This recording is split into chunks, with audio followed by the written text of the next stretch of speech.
4절부터 7절의 말씀 되겠습니다.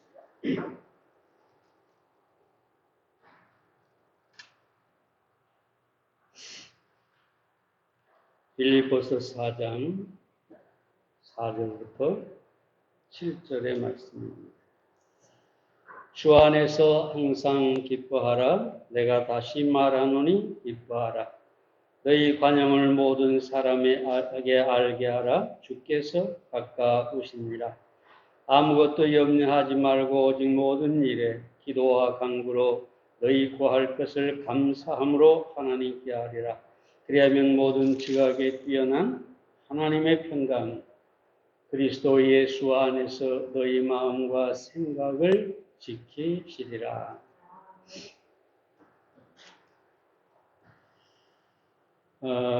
영국의 클라이브 경이라는 사람이 있었습니다. 그는 영국이 식민지를 개척하던 시절에 인도 제국을 영국의 식민지로 영국의 통치 아래 두게 했던 사람입니다. 그의 아버지가 영국에서 인도에 있는 아들에게 편지를 보냈습니다. 아들아, 급히 귀국하거라. 온 영국 땅이 너의 위대한 성공에 환호하고 있다. 그래서 이 클라이브 경이 귀국을 했습니다. 왕이 자기를 내리고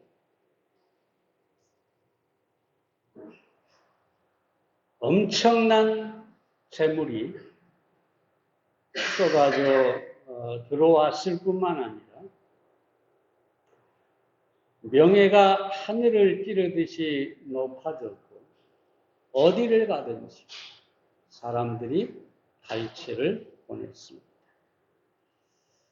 그는 가장 성공한 사람처럼 보였습니다.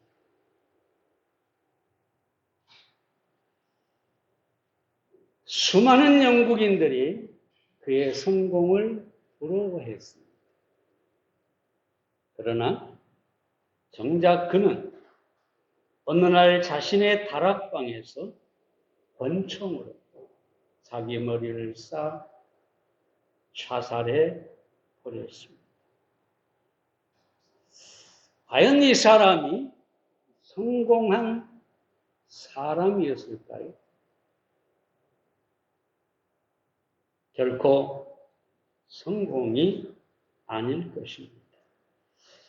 오늘 바울은 본문을 통해서 무엇이 성공인가?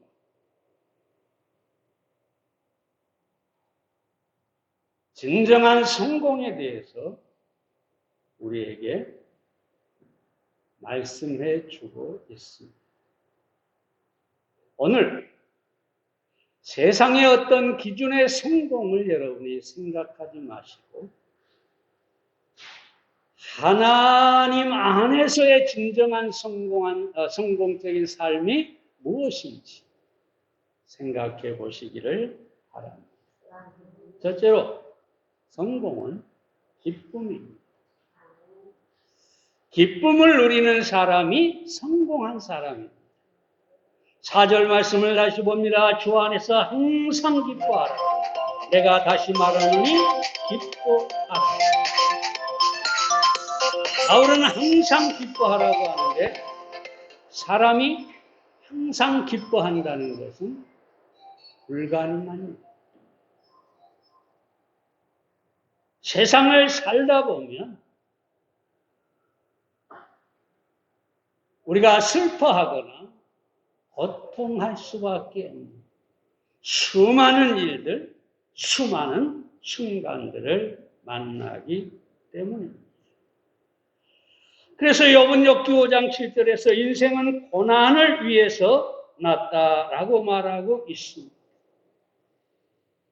세상의 모든 쾌락을 추구하며 살았던 시인 바이런도 벌레와 아픔과 슬픔만이 나의 전부라고 고백하고 있습니다. 인생은 항상 기뻐하기에 너무나 고통스러운 것입니다. 그렇다고 해서 그리스도인이라고 항상 좋은 일만 있는 게 아니죠. 항상 기뻐할 수 있는 일만 생긴 것이 아니라는 것입니다. 오히려 어떤 의미에서 그리스도인이 더 힘든지 몰라요. 왜냐하면 세상의 고통뿐만 아니라 영적인 갈등도 느끼게 되고 다른 사람보다 더 많은 어떤 죄책감이나 또는 세상의 핍박도 받게 되기 때문입니다. 그리스도인이라 할지라도 항상 기뻐하라 하는 이 말씀은 쉽게 받아들이기가 어려운 말씀인 것입니다. 그럼에도 불구하고 사도 바울은 항상 기뻐하라 라고 말하고 있습니다. 바울은 인생에 고난이 없어서 그랬을까요? 인생의 어떤 슬픔이나 고통을 겪지 않아서 항상 기뻐하라 이렇게 말하고 있을까요? 결코 아니죠. 사도 바울은 고린도후서 1장 8절과 9절에서 힘에 지나도록 심한 고생을 받아 살 소망까지 끊어지고 우리 마음의 사형 선고를 받은 줄 알았으니 라고 합니다. 그리고 고린도후서 11장 25절부터 있는 말씀에 보면 그의 고난과 핍박과 여러 가지 환난들을 적나라하게 여기 말하고 있습니다. 다시 말하면 세상의 어떤 사람보다 가장 불행한 고통스러운 삶을 살았던 사람이 바로 사도 요한이라는 것입니다. 그 문제는 그 사도 요한이 항상 기뻐하라 말씀하고 있다는 것입니다. 어떻게 이렇게 말할 수 있었을까요? 바울 자신이 그 수많은 고통과 환난 속에서도 여전히 기뻐할 수가 있었기 때문입니다. 내가 이런 환난과 고통 가운데 진정으로 기뻐할 수 있었다면 너희는 항상 기뻐할 수가 있다는 것이죠. 그럼 항상 기뻐할 수 있는 비결은 무엇일까요? 먼저 우리는 주 안에 있음으로 기뻐할 수 있습니다. 바울이 여기서 뭐라 합니까? 주 안에서라고 하는데 우리는 주 안에 있다는 이 사실 하나로 능히 기뻐할 수 있습니다. 고린도서 1장 30절에 너희는 하나님께로부터 나서 그리스도 예수 안에 있고 라고 합니다. 예수 그리스도 안에 있다는 것, 이것이 성공이고 이것이 기쁨입니다. 세상에서 여러분이 어떤 모습이든지 어떤 비참한 상황에 있든지 중요한 사실은 주 안에 있다는 이 사실 하나로 충분히 기뻐할 수 있고 성공한 사람입니다. 주 안에 있다는 말이 무슨 말입니까? 구원받았다는 얘기죠. 하나님의 자녀가 되었다는 것이죠. 주 안에 있다는 말이 무슨 말입니까? 저 천국이 우리에게 이미 주어졌다는 것이죠. 그럼 여러분 생각해 보세요. 이것이 성공이 아니고 무엇이겠습니까? 그러면 여러분 모두는 예수님 안에서 이미 성공한 사람이다. 예수님 안에서 기뻐할 충분한 이유가 있다. 여러분이 그렇게 믿으시기를 바랍니다.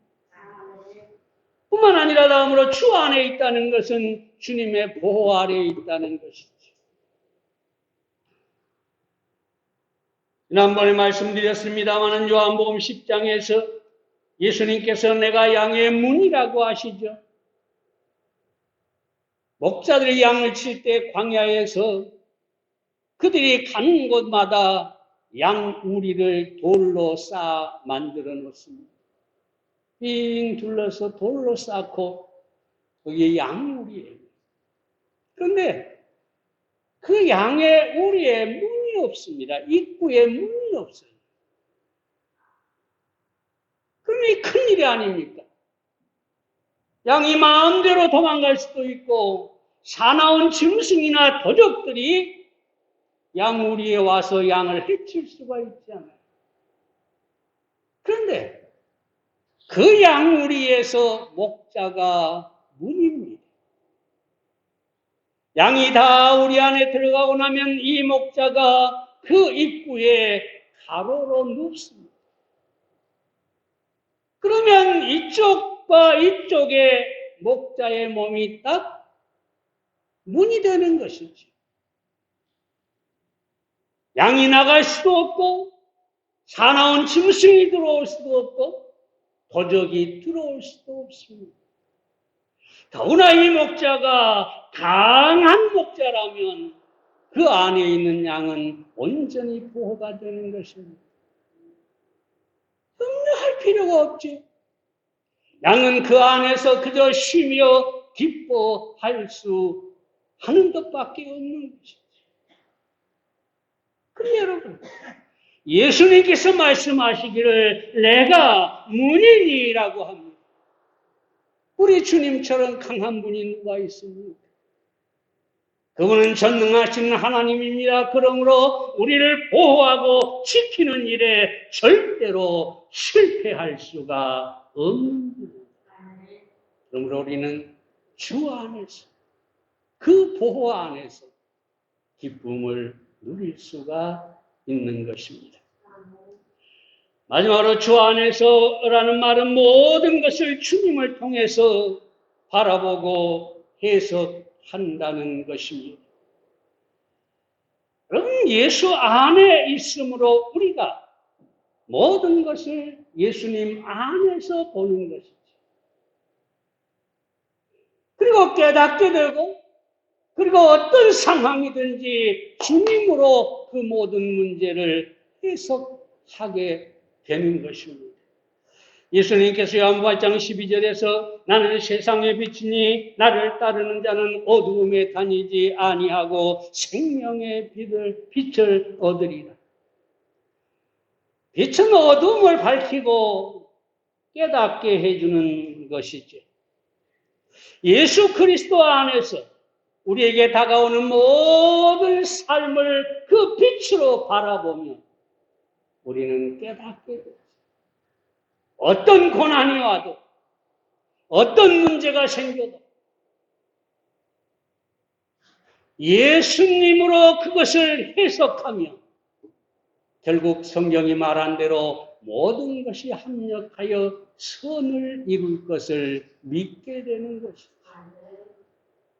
우리가 어떻게 고난 속에서도 기뻐할 수 있습니까?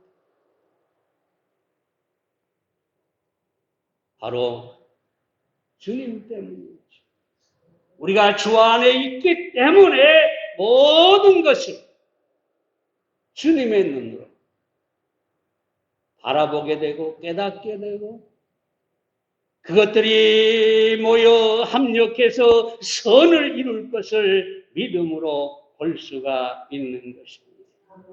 헬렌 켈러가 그는 앞을 못 보는 사람이었지만 뭐라고 얘기합니까? 다른 얘기는 나의 가는 길이 어두운 것 같으나. 그렇죠? 소경을 보면 얼마나 답답하게 보입니다. 다른 사람이 보기에 내가 가는 길이 어두운 것 같으나 나는 내 마음속에 신비한 빛을 가지고 갑니다. 믿음이라는 강한 영적 삼조등이 내 길을 비추어 줍니다. 주 안에 산다는 것은 주님의 빛으로 모든 것을 깨달으며 살아가는 것을 말합니다. 여러분, 오늘 주제가 무엇이라고 말씀드렸습니까? 무엇이 성공입니다. 어떤 삶이 성공적인 삶인가? 결국은 기뻐하는 사람이 성공한 사람입니다. 사람들은 세상적인 것에 가치를 두고 성공을 거기에 기준해서 평가합니다. 어떤 사람들은 돈이죠. 돈이 많기로 유명한 미국의 재벌 제이 콜드는 이렇게 얘기합니다. 나는 세상에서 가장 비참한 사람이라고 생각합니다. 록펠러도 뭐라고 합니까? 나는 천만 불을 보았으나 그것이 나에게 행복을 가져다 주지 못해. 그러므로 돈이 성공이라고 생각하는 것은 착각인 것입니다. 또 어떤 사람은 높은 권세를 마음대로 휘두를 수 있는 그런 사람을 성공이라고 생각합니다. 그러나 여러분, 역사가 말해주듯이 히틀러는 그 권력으로 수백만 명의 생명을 도륙했습니다. 박정희 씨도 장기 집권을 정말 노렸지만 가장 측근, 친구, 부하라고 할 수 있는 사람에게 저격을 당해서 죽었습니다. 다시 말하면 권세도 성공이라고 할 수가 없다는 것이죠. 어떤 사람들은 많은 인기가 바로 성공이라고 생각을 합니다. 요즘 대한민국은 배우나 가수가 되려는 청소년들로 가득하고 많은 사람들이 인기 연예인들을 부러워합니다. 대한민국의 연예인들 대단한 것 같아요. 그렇게 많은 인기가 있는 것 같지도 않는데 아주 큰 집에 아주 그 외제 고급차를 몰면서 사는 것을 보면 돈이 그쪽으로 모이고 있는 것 같아요. 그러나 여러분, 인기가 성공이 아닙니다. 미국 유명한 배우들이 사는 할리우드에 버버리 힐즈라는 곳이 있어요. 고급 주택가에 심지어 그 집에 비행기 이륙장까지 있고 자가용 비행기까지 놓고 삽니다. 대단하지 않습니까? 우리는 우리 자가용 주차장도 하나 없는 그런 사람들이 얼마나 많아요. 비행기 이륙장, 비행기 차고가 있어요. 비행기 차고라고 하나요? 기고라고 하나요? 어떤 거 아니에요? 제가 그런 데를 한번 구경 갔다가 정말 놀랐어요. 근데 여러분, 이런 할리우드의 배우들이 사는 그 비버리 힐즈에 정신과 병원, 정신과 전문의가 가장 많다고 합니다. 그 한 지역만 200명이 넘는 정신과 의사가 있고 171명당 1명꼴의 의사가 있는 그런 비율입니다. 제리 클리슨이라고 하는 배우는 불면증에 시달렸고 말론 브란도는 명성과 부를 얻게 될 때마다 정신과 상담을 받고 린다 헤이워즈는 매일 밤 울다가 지쳐서 잠이 들었고 엘리자베스 테일러는 이곳에 사는 유명 배우의 삶이 얼마나 애롭고 쓸쓸한지 누누이 고백했습니다.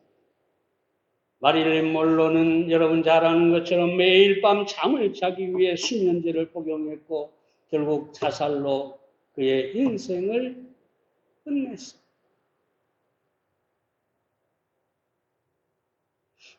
이 할리우드의 배우들은 우리나라 배우들이 비교할 수 없는 그런 인기, 그런 그런 명성 상상할 수가 없습니다.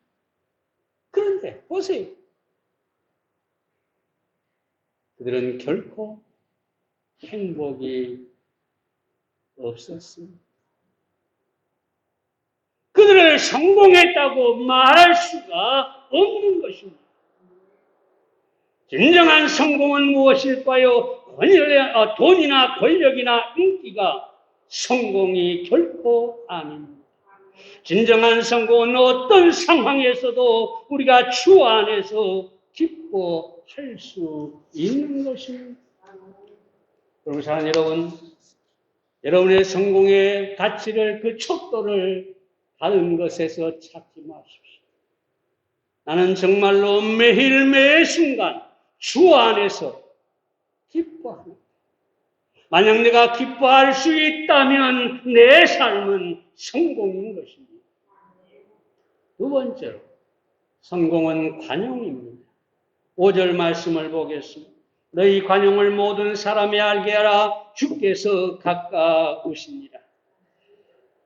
관용이라는 말은 킹제임스 성경에 보면 절제라고도 번역하고 있습니다만 본래 헬라어 원문의 의미는 점잖다 또는 친절하다, 합리적이다, 은혜스럽다, 온화하다, 관대하다, 참을성이 있다, 온건하다.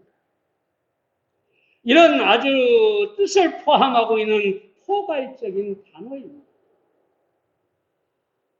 그런데 사도 바울은 이런 관용, 이런 친절, 이런 은혜를 다른 모든 사람에게 보이라고 합니다.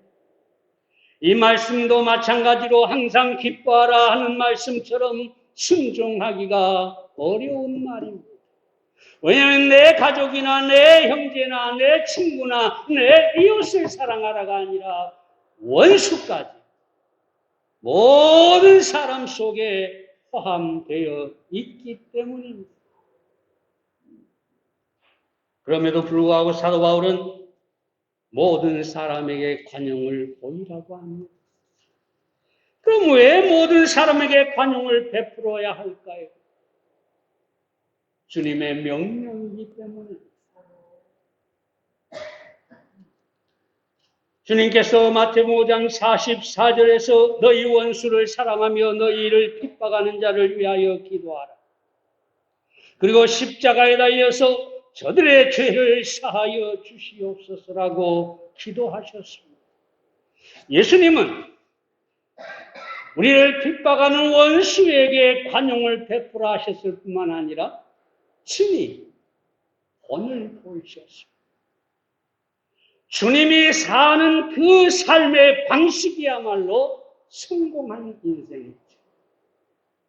그렇다면 우리가 주님의 제자로서 성공적인 삶을 살려면 주님처럼 모든 사람에게, 심지어 원수에게도 관용을 보일 수가 있어야 하는 것입니다. 뿐만 아니라 주님의 재림이 가깝기 때문에 관용하라고 합니다. 주께서 가까우십니다. 주님의 재림의 때는 아무도 알 수가 없죠. 마태복음 13장 32절에서 그러나 그날과 그때는 아무도 모르나. 말세의 징조들을 통해서 우리는 그러나 말세 또는 주님의 재림이 가깝다는 것을 알 수가 있습니다. 마태복음 24장에 보면 전쟁과 기근과 지진과 혼란과 거짓 선지자들이 계속해서 일어날 것이라고 합니다. 계시록에 보면 자연적인 재앙이나 온갖 전염병들이 퍼져서 수많은 사람들이 죽어갈 것이라고 합니다. 오늘날 우리는 이 차고 넘치는 말세의 징조들을 보고 있습니다. 눈만 살짝 떠보세요.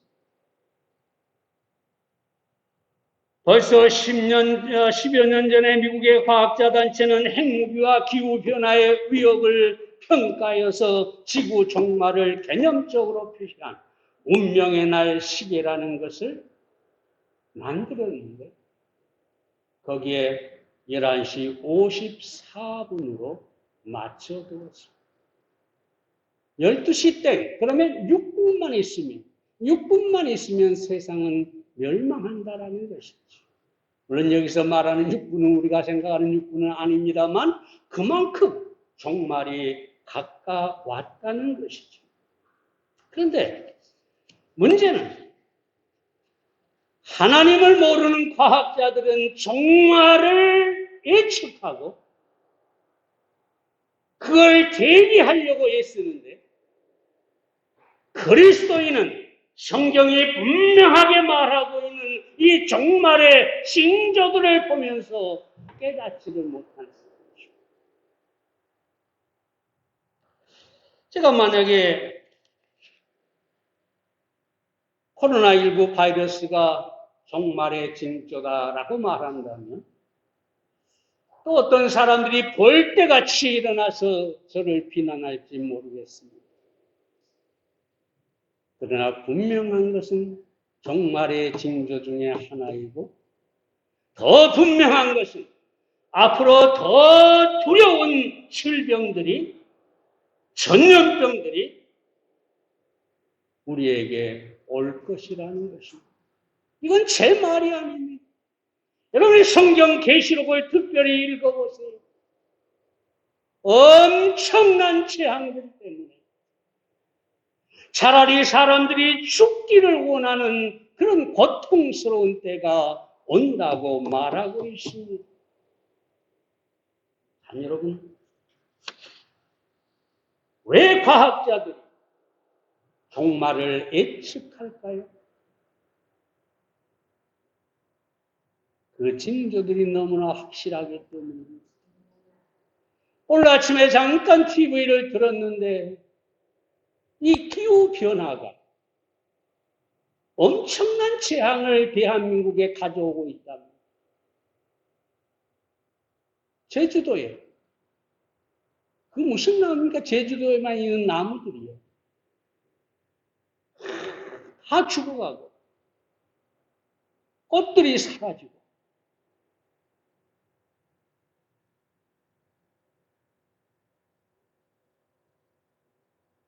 이 온도 몇 도 차이에 자연적인 재앙이 일어날 수가 있는 것이죠. 하늘로. 우리는 왜 사람들에게 관용해야 할까요? 바로 종말의 때, 우리 주님이 오실 그때가 가깝기 때문에 그리고 그때 우리는 심판을 받고 우리의 인생이 성공적인 삶을 살았는가 그렇지 않은 실패의 삶을 살았는가가 평가될 것이기 때문입니다. 마지막으로 관용이 영혼을 얻게 하기 때문입니다. 바울이 사람들에게 관용을 보이라는 것은 그들의 구원을 위해서입니다. 왜 모든 사람에게, 왜 원수에게 관용을 보이라고 할까요? 이 관용이, 이 온유함이, 이 친절함이 사람의 마음을 얻게 하기 때문입니다. 어디서 이런 글을 읽었는데 마지막 부분이 참 인상적입니다. 세상을 포용하라, 기쁨을 포용하라, 슬픔도 포용하라, 심지어 미움도 포용하라. 한없이 담을 수 있는 높이 넓은 상랑에 굽이치는 강물 속으로 허겁지겁 애간장을 태우는 저들을 향해 그대는 포용하라. 그 끝이 없는 너그러움으로 비수의 도끼날을 누비게 하라. 그 빛나는 포용으로 섬찟한 세상을 녹여 가슴 가득이 세상을 깨하라. 여기 보세요. 포용, 관용, 친절함. 이게 뭘 하는 것이냐? 도끼날을 누비게 한다. 오늘 세상 사람들이 다 도끼를 가슴에 품고 있는 것 같아요. 그죠? 네. 끄떡하면 베고, 끄떡하면 찢고, 끄떡하면 죽이고. 섬찟한 세상이죠. 근데 이런 것을 녹여버리는 것이 뭐냐? 바로 그리스도의 사랑이고, 그리스도의 사랑으로 그들을 친절하고, 관용으로 대하는 것이다. 어떤 사람이 성공한 사람일까요? 모든 사람 은혜를 베풀고 친절하게 대하고 저들을 포용할 줄 아는 사람, 성공한 사람. 이것은 돈이나 어떤 인기나 권세의 문제가 아닙니다. 누구든지 마음만 먹으면 관용을 베풀 수가 있는 것입니다. 여러분, 관용으로 성공하는 사람들이 되시기를 바랍니다. 마지막 세 번째로 성공은 기도입니다. 6절, 7절 말씀을 봅니다. 아무것도 염려하지 말고 오직 모든 일에 기도와 간구로 너희 구할 것을 감사함으로 하나님께 아뢰라. 그리하면 모든 지각에 뛰어난 하나님의 평강이 그리스도 예수 안에서 너희 마음과 생각을 지키시리라. 사람이 왜 염려를 할까요? 펜티코스트라는 사람은 이렇게 얘기합니다. 사람은 부적절감 때문에 염려한다. 이 부적절감이라는 것은 뭐냐? 어떤 주어진 상황을 제대로 자기가 처리할 수 없고 감당할 수 없을 때 부적절감을 느끼고 그래서 염려한다는 것이죠. 자, 보세요. 빚을 진 사람이 돈을 갚을 수 있는 능력이 없을 때 거기서 염려가 오는 것이죠. 직장에서 어떤 일을 맡았는데 자기의 능력이 거기에 맞지 않아서 부적절하다고 느끼면 거기서 염려가 오는 것이죠. 시험을 봐야 할 학생이 제대로 준비가 안 되었을 때 염려하게 되는 것입니다. 사랑하는 여러분, 어떤 외적인 삶을 살든지 만약에 그 속에 염려가 가득하다면 그 사람은 절대로 성공적인 삶을 산다고 할 수가 없습니다. 한산이라고 하는 중국의 당나라 시인은 이렇게 얘기하죠. 100년도 못 사는 인간이 1000년의 근심으로 산다. 그러죠? 살면 얼마나 산다고. 그 가슴 속에 1000년의 근심을 가득 품고 날마다 근심 걱정으로 살아가는 것. 바로 이것이 인간입니다. 헤이워드 비처는 인간을 죽이는 것은 일이 아니라 근심이다. 결국 인생을 실패하게 하고 인생을 죽게 만드는 것, 그것은 뭐냐? 염려, 근심이라는 것입니다. 그럼 어떻게 우리가 염려하지 않을 수 있을까요? 먼저 기도로 하나님께 아뢰야 합니다. 바울은 염려가 찾아올 때 기도로 반응하라는 것입니다. 베드로전서 5장 7절에서 베드로는 너희 염려를 다 주께 맡겨버리라. 이는 저가 너희를 권고하심이라 라고 합니다. 여기서 맡겨버린다는 말은 던져버린다는 얘기입니다. 던져버린다. 우리가 도쿄올림픽을 치르는 동안에 배구에 열광했고요. 배구에서 가장 화려한 것은 스파이크. 김연경이라는 선수가 인기를 끌었죠. 대단해 보입니다. 그런데 여러분 잘 보세요. 배구에서 스파이크를 날리는 사람도 중요하지만 세터,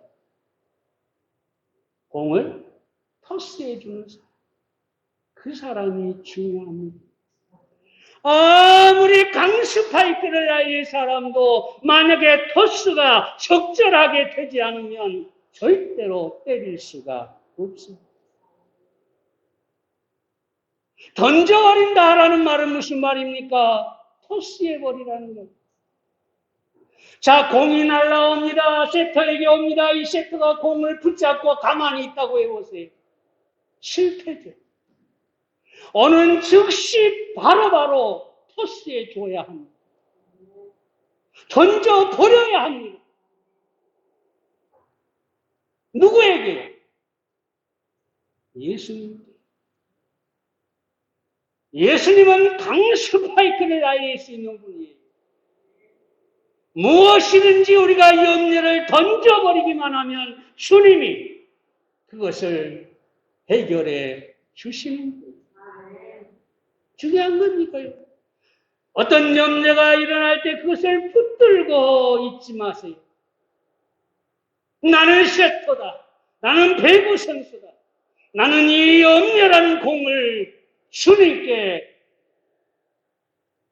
보내버려야 돼.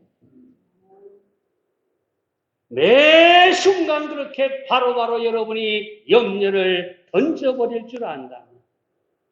자, 여러분, 우리는 염려에서 자유롭고 그리고 주님께서 우리를 성공케 하실 것입니다.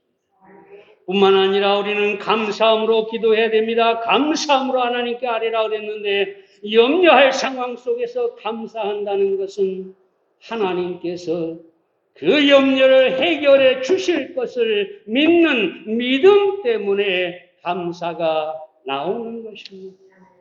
윌리엄 핸드릭스는 감사함이 없이 드리는 기도는 그 기도의 날개가 부러져 하나님께로 날아갈 수가 없다. 감사가 없다는 것은 믿음이 없다는 얘기예요. 무엇이 우리에게 주어져서 축복이 내 손에 들어와서 감사하는 게 아니라 기도하면서 감사하는 것. 염려할 상황은 여전한데 주님이 내 염려를 감당하시고 나를 승리케 하시고 나를 축복하실 것을 믿고 감사하는 것. 감사를 받으신 하나님께서 우리를 축복하실 수밖에 없는 것입니다. 마지막으로 우리가 이렇게 기도하면 염려를 주께 맡기고 감사함으로 기도하면 하나님의 평강이 우리 마음과 생각을 지키신다고 합니다. 모든 지각에 뛰어난 하나님의 평강이라는 말은 우리의 이해나 생각보다 더 초월해버린 평강이라는 것입니다. 예를 들어 성경에 다니엘이 나오죠. 사자굴에 던져집니다. 사자굴에 들어간 이 다니엘이 어떻습니까? 이런 생각을 해봤어요. 이미 하나님께서 사자의 입을 봉하셨기 때문에 아마 그날 밤에 다니엘은 사자의 배를 베개 삼아서 아마 편안한 달콤한 그런 잠을 잘 수가 있었을 것입니다. 우리의 이해나 생각, 이걸 초월한 하나님의 평강이에요. 그걸 우리가 누릴 수 있다는 거예요. 내 환경이 어떠하든지 내가 사자와 같은 거대한 이 정말로 사나운 짐승과 함께 있을지라도 하나님의 평강이 나를 지킬 것이라는 것이죠. 돌아갑니다, 여러분. 다시 말씀드립니다. 이렇게 물어보겠습니다. 사자굴 속에 있던 다니엘이 성공한 사람일까요? 왕궁에서 다니엘을 사자굴에 보내놓고 밤새도록 염려하고 애가 타서 잠을 못 이루는 왕이 성공한 사람일까요? 아니요. 성공은 기도할 때 찾아오는 하나님의 평강에 있습니다. 오늘 이 아침에 말씀을 마무리하겠습니다만 사랑하는 여러분, 성공의 기준을 세상에 두지 마세요. 그것 쫓아가다가 결국은 허망하고 아무것도 아니고 돈을 잔뜩 모았는데 암에 걸려서 죽어간다고 왜? 성공이 아니죠. 여러분, 그러므로 오늘 이 아침에 진정한 성공은 기쁨이고 관용이고 하나님 앞에 기도로 모든 염려를 맡기는 것이라는 사실을 다시 한번 기억하시고 그러한 것들을 추구하는 여러분들이 되시기를 바랍니다. 기도하겠습니다. 살아계신 아버지 하나님, 오늘 이 아침에 진정한 성공이 무엇인가?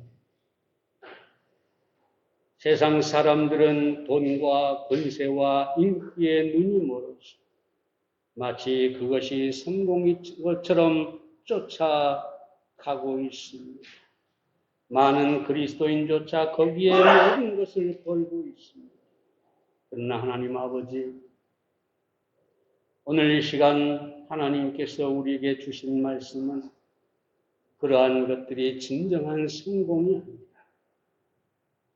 우리가 누리는 항구적인 기쁨, 주 안에서 누리는 기쁨, 모든 사람에게 관용한 삶, 친절하고 온유한 그런 삶을 사는 것, 그리고 우리가 정말로 주님 오실 때를 바라보면서 우리의 모든 염려를 다 주님께 맡기고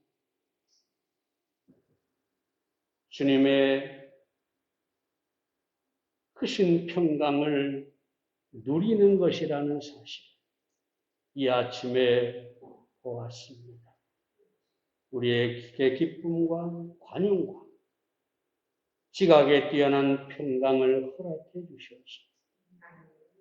하나님 보시기에 성공적인 삶을 살도록 축복해 주시옵소서.